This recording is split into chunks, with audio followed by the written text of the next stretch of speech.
This 2013 coverage is brought to you by Ultrient High Performance Nutrients.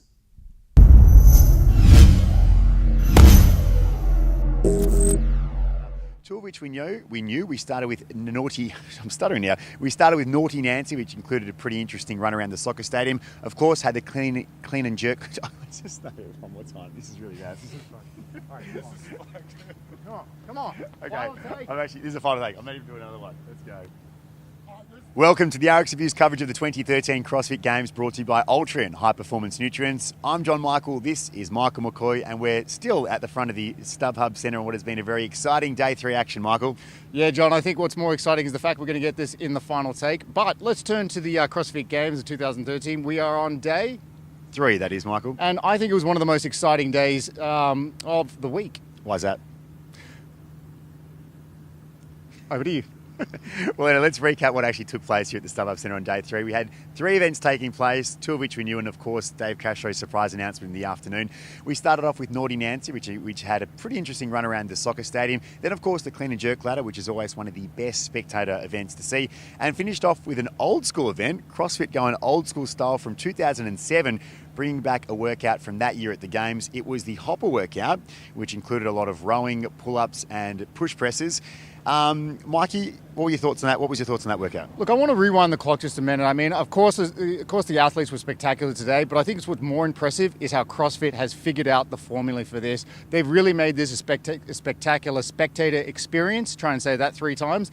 And I really love the fact that you can actually, essentially, when you're watching the competition, you can see who's leading, you can see who's winning. And I think that is almost as important as getting great events. Yeah, I must admit, it's a very tough sport to, I'd say, to organise, but they've done a fantastic event this year of making the spectator experience really good. And me as a spectator, I think this is the best year yet. So fantastic job to HQ for doing what they've done this year.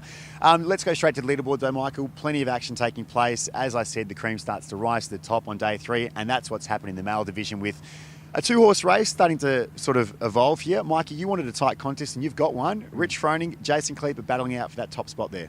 Look, I'm going to put my hand up and say I wanted a close competition, but I didn't expect this close competition. I mean, who would have thought? I mean, I guess you could say a lot of people would have thought that essentially it would be Froning and Kleeper, but I really thought it was going to be Bridges. Now, I said yesterday I thought ring rust may prove true for Bridges, and I think that's the case. Taking that year off, I think, has really taken a toll on him. Just that match game experience that he's lacking at these games has really had that effect. So I don't think he's going to be able to take that gold medal home with him this year. Well, I think you're a bit of a harsh critic. You say ring rust. Josh Bridges did win 3 of the last 4 events, and he's in 5th place overall. I think that is a fantastic performance for someone to come back after a year off.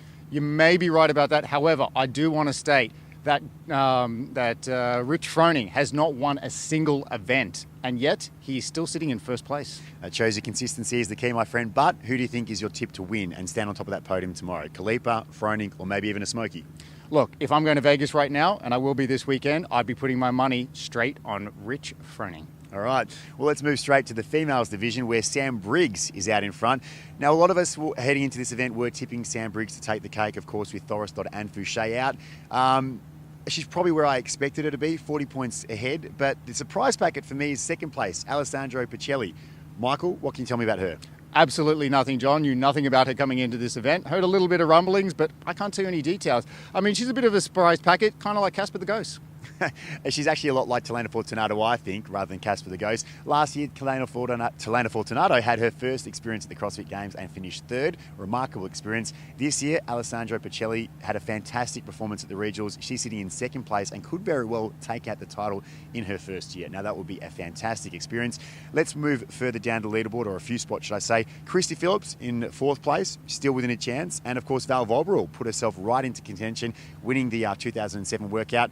But let's go a little bit further down the leaderboard. Camille LeBlanc-Bazinet sitting in 23rd position. She did come 3rd in the last workout and 5th in the clean and jerk ladder, which I thought was a great performance. But it appears her weekend might be over now.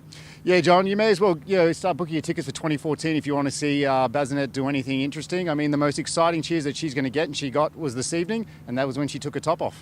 Harsh critic still. Mikey, then, final question. Who's going to win the females crown tomorrow? Look, it's going to be Briggs unless deadlifts come up. Look that one up. Okay, I'm sticking with Briggs as well, and I'm going to stay safe on the males and say Froning as well.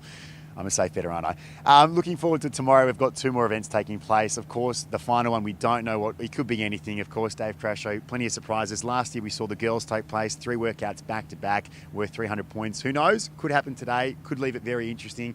Unlike last year, it looks like it's going to go down the wire, which is fantastic for spectators and, of course, fantastic for everyone involved. So we'll give you all the updates tomorrow, and make sure you check out our website for all the interviews for today on www.therxreview.com. And once again, thanks to Ultron for making this possible.